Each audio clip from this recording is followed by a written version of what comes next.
Jesus tells us that a kernel of wheat must fall to the ground and die before it can produce many seeds. In the life of a believer, this death is very painful, especially if it requires you to surrender your dream, something that God gave you to begin with. And that's what happened to my husband. My husband became a Christian at an early age and loved the Lord. His dream was to play Major League Baseball, and the Lord allowed him to do that. He opened that door for Josh.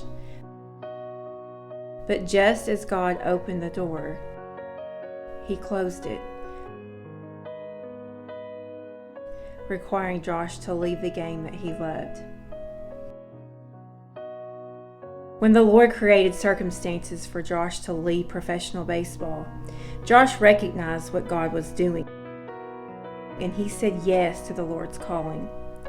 But that decision ushered in waves of grief for many years. He longed for his dream that never died. In between committing your life to Christ and becoming a vessel that He can use is a space of brokenness. For Christians, we must pour ourselves out so that God can use us. But dying to ourselves can be very painful, and I too understand this pain. This period of time is very strange because you feel like God has betrayed you, though you know that He loves you at the same time. But being separated from your dream doesn't mean that you have separated from God. I wrote the book Strangely Dim for Christians who have died to themselves and need healing from the right choice they made. Jesus says He doesn't want anyone to fall away on account of what He's doing. So Strangely Dim helps believers turn back towards the Lord and restore their faith in the one who has never left them. Rather than your future looking dim, your pain will grow strangely dim in the light of God's glory and His grace.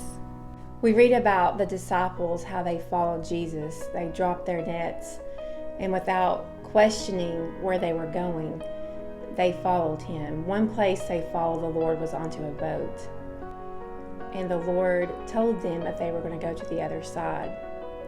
For many years, I thought that I had climbed into the boat to support my husband, to help him through his time of need, the trial that he faced in losing his dream. Just as my husband began to heal and his future looked very bright, the next storm that we faced was one of my own personal crisis. The Lord required me to die to myself so that He could use me.